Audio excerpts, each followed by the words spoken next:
I know some very emotional, fun moments on stage, but there's been so much conversation about motherhood, families, parenting. How do you find the balance? What happens? We spoke to a new father. What about somebody who's a new mom?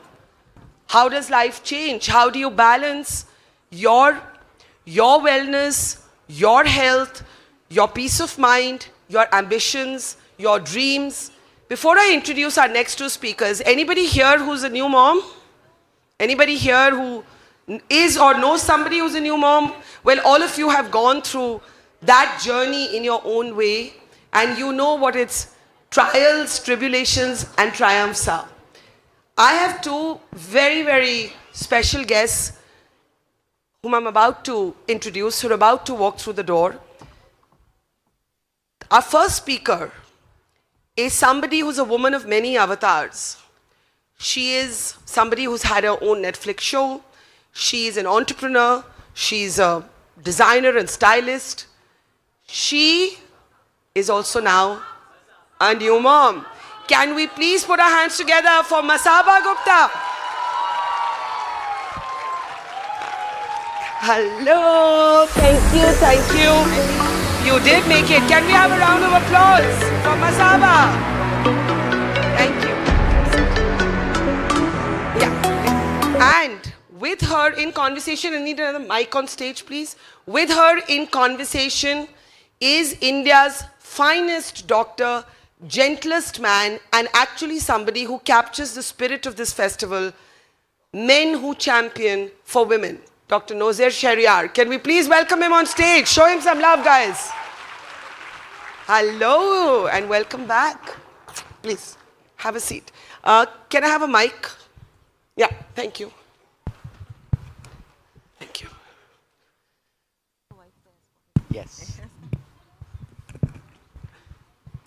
So, Hi Barkha, good afternoon. hi. Is it a lot of sleepless nights still? No, I'm sleeping a lot. I sleep like 10 hours sometimes. Guys, I've hacked it. It's You taken have? me 14 months, but I've hacked it. I've Okay, hacked what's to the sleep. trick? Do share. The trick is called Dr. Nozer before shit hits the fan. Less guilt, hopefully. Train yourself to have less guilt, and also figure what works for you. Yeah. You know, we had soldiers of the army here an hour ago, and one of them has a 4-year-old child. And I asked her, I said, do you grapple with the much quoted mom's guilt? And she said, no, I have trained my mind not to, because I am going to be that role model for my child. So I want to know, what is this mom's guilt? How do you battle it? And what's the formula to hack it? You know, as I was leaving the house this morning, because I fly to the US tonight, so I was thinking, oh, let me count my hours in the day, and I want to spend these many hours with my daughter, but I also want to be here, and I also want to make sure I pack, and then I also want to make sure I meet my husband and my mom and do all those things. So I think the only way beyond it is through it. You have to train your mind every single morning. I wake up with it, I go to bed with guilt. But at the end of the day, I think I'm also very ambitious, Barkha. I like my work. I love my work. And I also love that you said in a happy way, I'm also very ambitious with zero apology. Absolutely. I have a lot of ambition for not just my work, but even for the kind of life I want to give my daughter and the kind of relationship that I want with my husband and my parents. So I think that keeping all of these things in mind is very important to keep training yourself. I keep saying, like, self-confidence is like brushing your teeth every morning. Similarly, I think in so many ways, talking yourself out of that guilt is a way of just getting up and doing it like an exercise every single day. I can't say that I have it down pat every single day, but most days I do try and work my way around it. The thing is, like small things, like I make sure I never check the baby camera when I'm at work. You do not check it? No, I don't. Wow. It's a rule. It's a rule that I've set for myself. Nobody told me to. I just decided that my work is my first baby. It deserves 100% of my attention. Yeah. I think we can clap louder. When you agree with something, you can show love. Yes. So it is my first baby, and why should that baby suffer because I've had another baby?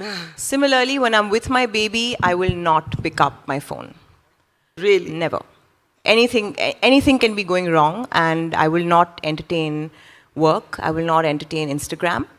I'm with my baby at that time. So, just before I come to Dr. Nozer, I guess that's possible in some professions, but not all professions. You think that's true? Like, I mean, the soldier who is sitting here, I can't say that to her. She has to, do it differently. A doctor may not be able to. So, I guess what I'm trying to ask is, it's a very personal journey. Everybody has to find their own navigation. Barkha, it's also a privilege. It is. It is, and Absolutely. I have to admit that because I'm the founder of my own business, I can say that I pick my pace of work. I pick up when I can answer someone, when I can address a query, when I can be completely with my baby or completely be at work. I think it's also juggling priorities. Some days my baby needs me more, so my baby will have me more. Yeah. Some days my work needs me more, so my work will get more of me. So, but again, I can pick that pace because I'm my own boss. Yeah. And it's my privilege, which I'm very aware of. But at the same time, I don't know how, like you said, the lady who's in the army does it. I don't know how women who have to... My accountant is my biggest role model, by the way, let me tell you. She delivered her baby, and within 30 minutes, she's asked me for an OTP. I don't know how. No. Yes, to complete a payment. And she was back on her feet in 48 hours in my house signing checks. I was like, this is amazing. And she cooks, she cleans. Yeah. And her husband works from 8 a.m. to 10 p.m. Wow. And she takes care of the baby and she works. And I've given her the flexibility to come in when she can. But I think as business owners, as people who have that privilege, it's our job to extend that privilege as much as possible to others. And also socioeconomic privilege, right? I mean, I think of women who carry their babies to construction sites, because they don't have anybody to leave them with. In India, we still have care. We have nannies. We have help. You look at the Western countries, they struggle because there is no daycare. Women fall out of the workforce because they just simply don't know, Dr. Nozer, where to leave their children. I want to ask you, you're obviously Masaba's calming voice, and I know you're the calming voice for so many other people that we've met, famous and non-famous. What is the most common thing new moms go through that you think we don't talk often enough about? So, it's lovely we are talking about this, and Masaba is here. I once, years ago, saw a talk show by Oprah. And that talk show was about women telling her that nobody told us the truth. Nobody told us how difficult it would be. If someone had told us, we would be better prepared for it. So the first thing is, when you have just given birth, there are many things happening in your life. Dramatic hormone changes. Suddenly your hormones are all going down after being high in pregnancy. The second is your situation, your anxiety. How am I going to manage it? Every woman is going to have that anxiety. And that's where we probably have to support the woman with strategies. Now, what you asked, Masaba, valid for all women, but there are certain commonalities which can help them, particularly since we are privileged to be living in India. And I'm talking about a lot of women in India who come from maybe the middle class. Yeah. There are support systems. And I will always tell a woman, it takes a village to raise a child. Take advantage of the village. A new mom wants to try and do everything herself. Yeah. She doesn't want to give up even a moment.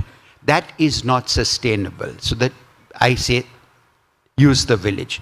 Be kind to yourself. There can't be guilt. Unless you're doing things for yourself and you're happy, you're not going to be able to do what... Useful for anyone else. This thing about our country of keeping women locked up for 40 days has to stop, because that is a recipe for postpartum blues and depression. I mean, just imagine being locked away for 40 days. What do you mean locked away for 40 days? Oh, so in our culture, tradition, women don't step out for 40 days because they didn't in the past. Now a woman, 2 generations ago and today's women, she has to get out. She has to go out. I always say you get out for 1 hour every day for good behavior, and then you go back behind for good behavior. I also want them that for the first 3 months, you love your baby, but your baby is not going to be fun. It's going to be needy, cranky, messy, hungry. And you love your baby, that will see you through, but you have to love yourself as well. How And common is postpartum depression? Extremely common, a lot more common than we are willing to. In fact, what I'm doing now in my practice, I didn't do it a year ago, is every woman is going to get a postpartum depression scale. You are asked these questions which you score for yourself, which will tell you what's happening so you don't sweep it under the rug. Postpartum blues are a reality.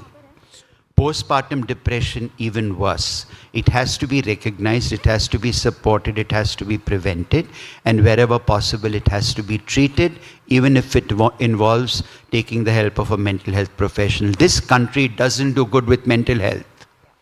We act like it doesn't exist. And believe me, today in my practice for many different things, that person, that partner of mine, the psychiatrist friend of mine, is probably become so important for me, because I may be a doctor for the body, she needs a doctor for the mind. And finally, and I might say this here because all of you are here, the one thing I always tell each and every patient of mine is, please, please, please shamelessly exploit the grandparents. I mean, without hesitation. That's what they've been waiting for unconditionally. But they may sometimes wait for you to ask. See, the problem with women is they are waiting for someone to offer. And someone may not offer it thinking it's going to hurt your feelings. So don't wait for someone to offer. And I just joke and say, you know, mom's sitting there, just toss your baby towards your mom. She'll catch it and you go out and do your stuff. So tell me, did you struggle with change right after you became a mom? And I think what Dr. Sheriar says is so important, because there is this whole romance around motherhood. And I'm not saying that that's without reason and merit. But as he said, nobody prepares you for how difficult it's going to be. And suddenly you're wondering whether you should be feeling some of the things you're feeling, because culture has taught you or not taught you that you might be feeling some of those things. So I want to just understand, you know, one, exhaustion, not wanting to do anything else, not having the energy to do something else.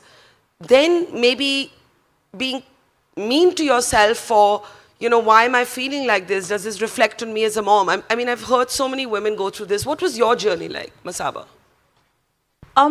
You know, mine was very scattered, Barkha, but even as we speak, I'm struggling with some form of postpartum. I don't know what it is. How does it manifest, if I may ask? It's strange, but just yesterday, I think I had about 3 breakdowns through the day at multiple times. And I was just, one time I was just reading to her and I broke down because I was thinking that I'm going to be in the US for 5 days, what's going to happen? And these thoughts kept just playing on and on in my head. And then I was playing this thing in my head where I thought that she's going to forget me. Or, you know, is she going to have some sort of trauma when she grows up around the fact that her mother was this person who wanted to continue work at the same pace that she had earlier.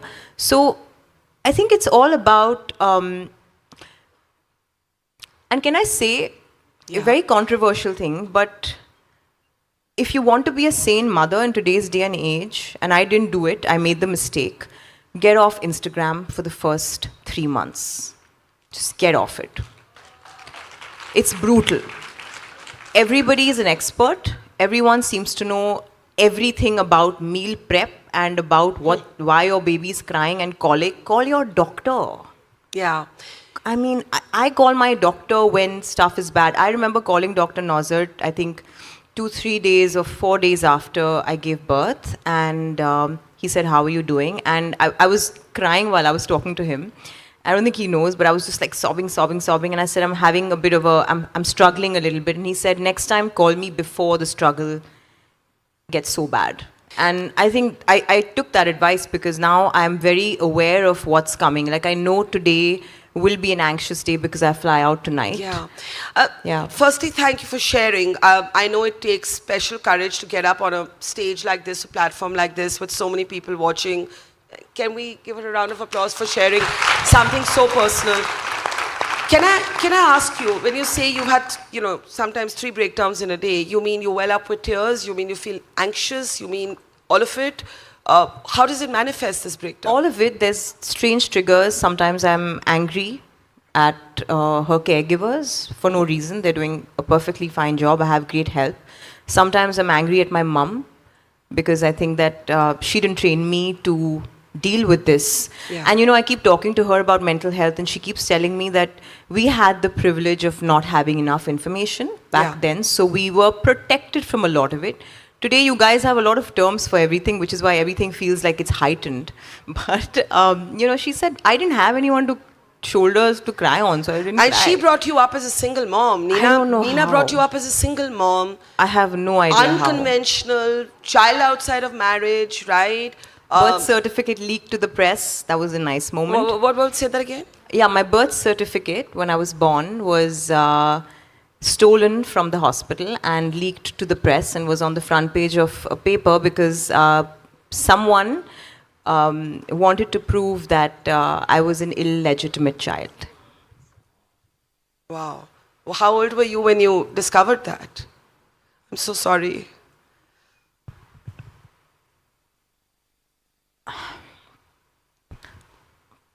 Doctors with you, otherwise I would have come and given you a hug.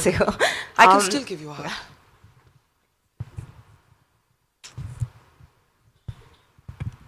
This is just mom guilt playing out, by the way. It's still, it's still playing out. I think I understood it when I was maybe 9 or 10, Barkha. I don't know. I don't think I fully understood it, but I did see versions of it. Yeah. But I didn't understand it, and I didn't understand why it was done.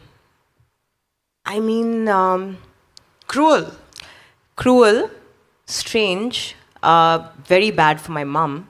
Yeah. I mean, I can be here and feel sad about it, but I don't know how she did it.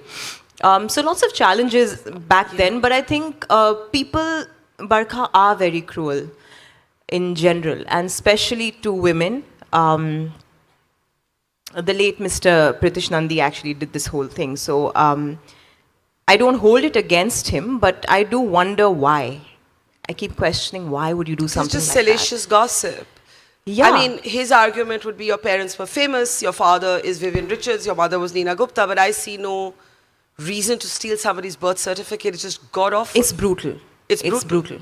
It's brutal. And, you know, I keep hearing that showbiz is like this and showbiz is like that, but this is unacceptable. And I don't think anyone should ever go through this. And again, thank you. I know some of these things are very difficult to talk about and also to start with to confront inside of you. Dr. Sheriar, how do we make women comfortable about the fact that you can love your child to bits, but you can feel great rage, great sadness, great anxiety, that this can also impact your physical health? We've been talking a lot about emotional health, but hormonal changes. There's also, less privileged women who we grapple in this country with maternal mortality. We grapple with undernourishment, issues of nourishment. We grapple with women romanticizing the idea of sacrifice, and in low-income homes actually not even getting enough food to be strong, healthy moms. So we live in a country, I mean, I'm just going to say this out here, where 52 pregnant women are going to lose their lives every day because of pregnancy. Okay? That's another conversation, because we are talking about motherhood here. Married to a professional working woman, and one day she comes home and she gets a card from my daughter who says, "Mama, do we love you? No. Though you leave us and go to work, we still love you." My God, talk about having a meltdown that evening. Yeah. I'm putting in my papers. Today, my daughter is my wife's greatest champion. Trust me, hang in there, do what you love. I have nothing against women who stay at home and spend all the time looking after women, but believe me, the women who, like Masaba, are great at their professions will also be great at motherhood. So that's just one thing. Now, Yeah. so basically, you know, Sanjeet Shetty, you brought me on a show with him once. In a recent meeting we were together, said, When there's an emergency on the aircraft, they say you first put on your oxygen mask. Yeah. And I always say women never put on their oxygen mask. They're always putting it on other people. Look after yourself. Keep yourself, happy and grounded. And trust me, everything else will fall into place. There's no perfect way of doing it. I'm so glad she mentioned Instagram. Yeah. It's become a part of my counseling now. I have to prepare women for it. Digital detox? See, first of all, I have to accept the fact that no matter what I say, they are going to go there. Let's face it. Okay, very few women have the strength of saying, I won't look at it. So for me, it is, you're welcome to go there, but at the end of the day, I went to medical school for 10 years to do what I do. The influencer didn't. Yeah. Right? Yeah. So how about you checking on every time you go to your doctor and you get prescribed something, you say, Doc, will there be a problem? Will there be a side effect? Will there be a complication? How come no one's asking the influencer those questions? Yeah. Will there be a side effect? Will there be a complication? Why are you saying all these outreach? So we are in a world where information is out there, I accept it, but for God's sake, get it processed with someone who knows. I have a cup of coffee on my table all the time that says, please don't mistake your Google search for my medical degree. And sometimes when someone starts saying a lot, I just don't say a word. Yeah. I pick up the cup, I take a sip, and then that person suddenly breaks into a smile. He did that with me, by the way. Oh, he did? Yes, I was sitting across from him and in my last trimester, and he just pushed the cup towards me. I said, all right. So the important thing is no, but you also have a very important role. And your role is to stay in control for what's happening in your life. Do not cede control to someone else. Nobody. Not your mother, not your mother-in-law. Incidentally, I think the mother, she mentioned it is probably the most important person because she is there unconditionally for you. I mean, for a woman, mother comes first, doctor comes next, husband comes third when it comes to having a baby. But my point is keep control. And at the end of it, I say be kind to yourself. And when you're kind to yourself, you're much better at everything that you do. And we are all there. I mean, you got people there waiting to help you and to love you and to do things. It's a partnership. I mean, Masaba's partner is just amazing. Okay, you can't have a baby. I mean, Satyadeep is a lovely. I went to college with him. He is wonderful. So he's a friend. So he's just, in this case, I want to second that. You know how. But not everybody has an understanding, or even if they think they're being understanding, not a hands-on partner. You know, Barkha, I think part of the problem is society.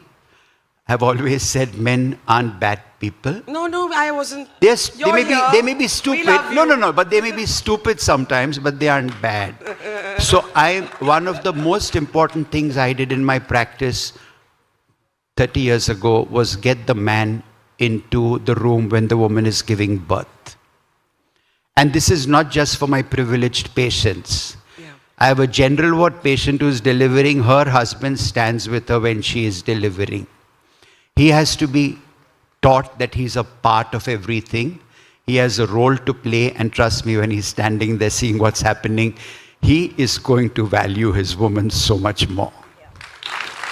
Okay. Yeah. Before I open up for questions, Masaba, also there are very spirited conversations around the world on breastfeeding.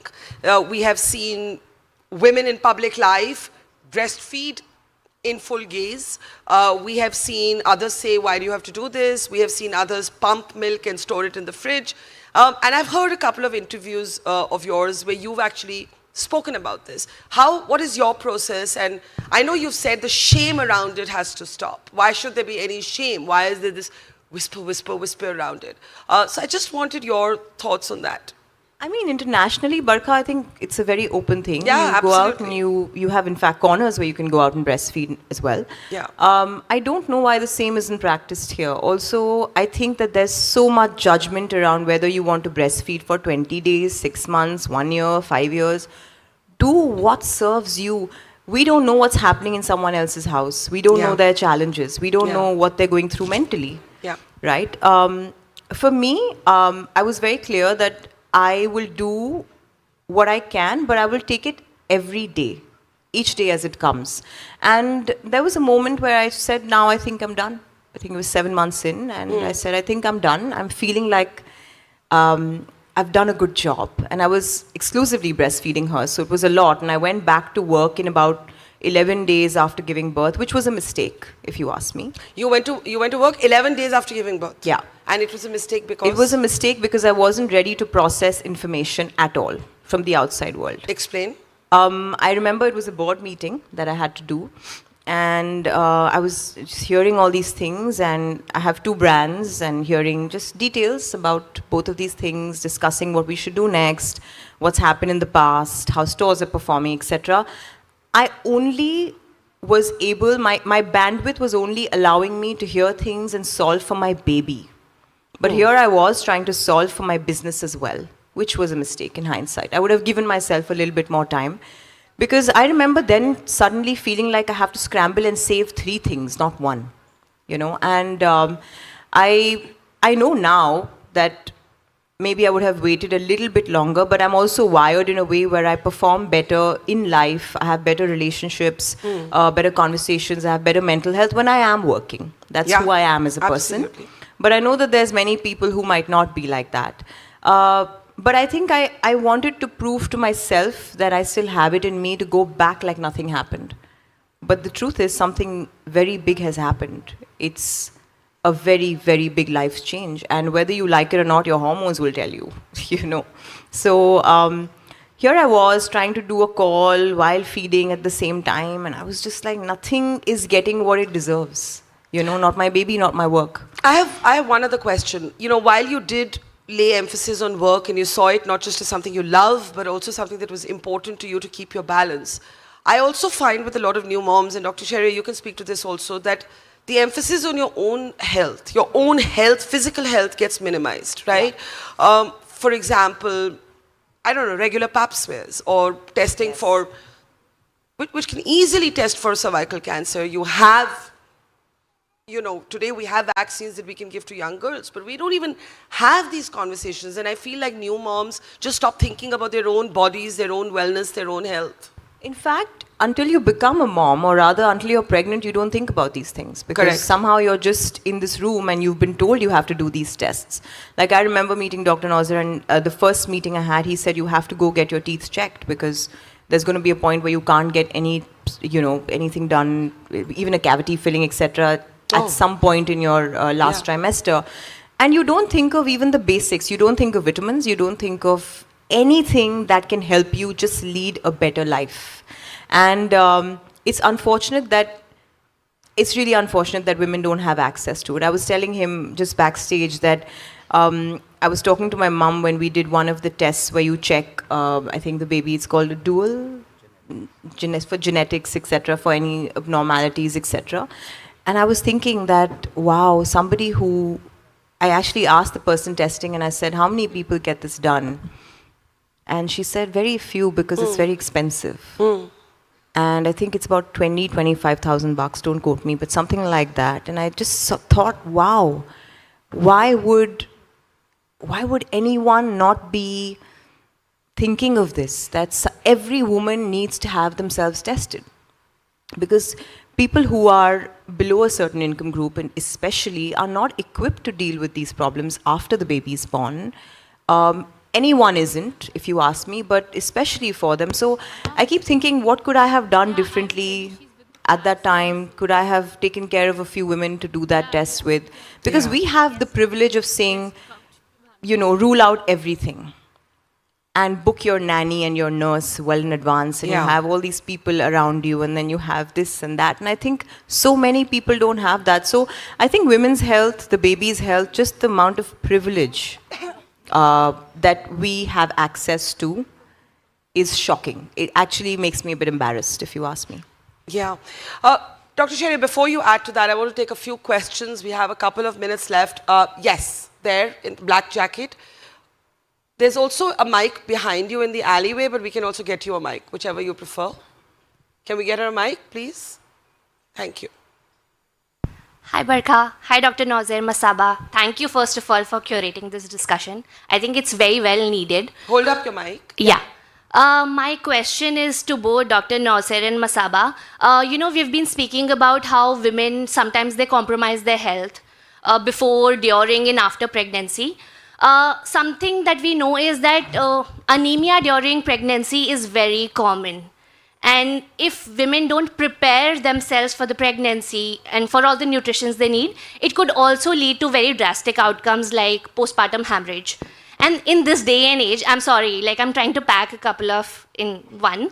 In this day and age of technological advancements, are there any solutions available that women can sort of go to, or what can they do to better take care of their health and avoid these kind of situations when they're expecting or when they're delivering?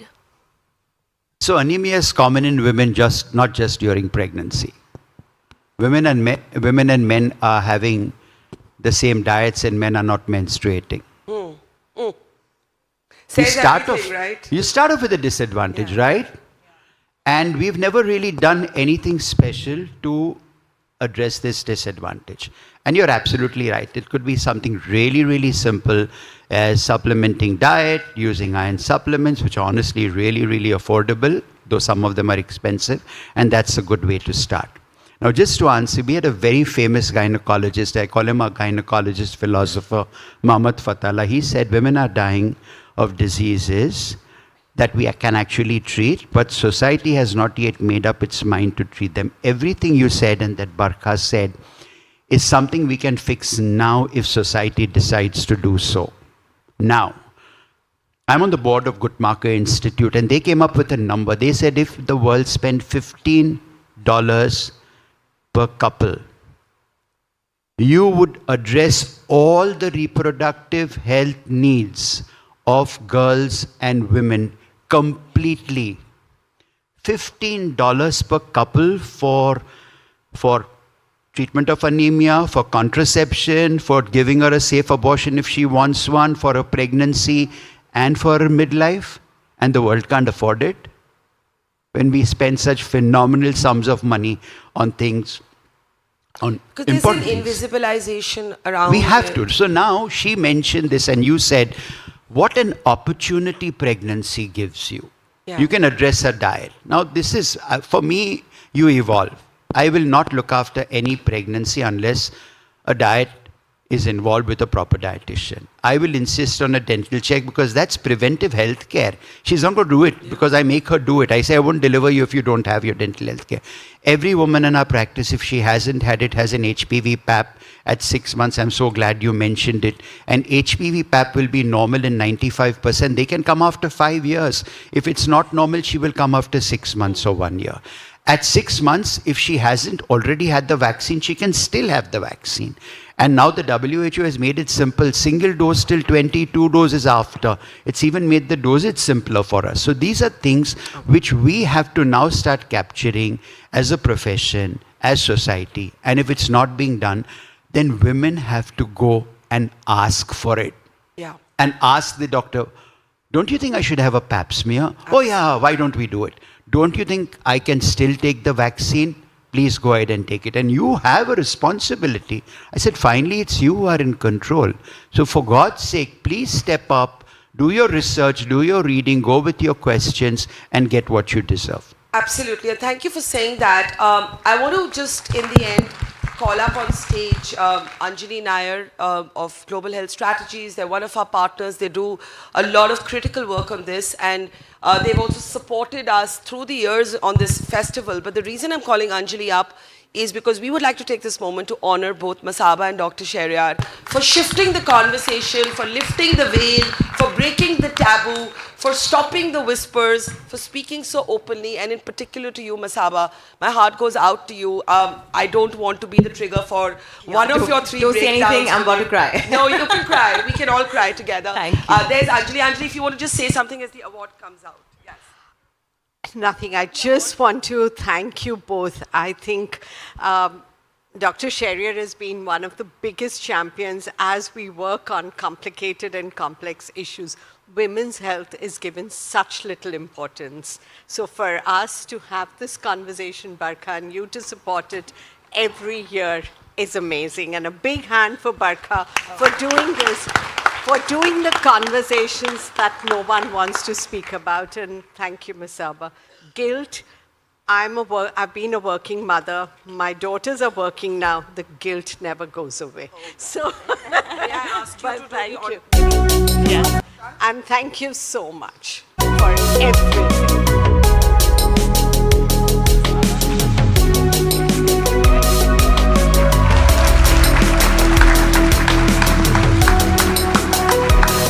I just want a big round of applause for Masaba, Dr. Sheriar, for Anjali. Masaba, may I request you to just not be shy and just come up front for a picture.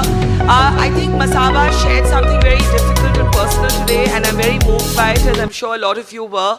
So I just want you to show some love to her as she exits stage. And also to Dr. Sheriar for being a true spirit of he for she. In the morning, some people were asking us whether men were welcome to this event. And in Dr. Sheriar and so many others, I see Sanjit here. He'll be up on stage soon, later as well. So many people leading critical conversations around women's health. A big round of applause for our very special guests. And Barkha, to my team. Yes. And to the GHS team, a big round of applause. Thank you. Thank you.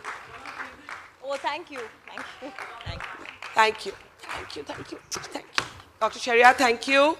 Thank you so much. Just backstage.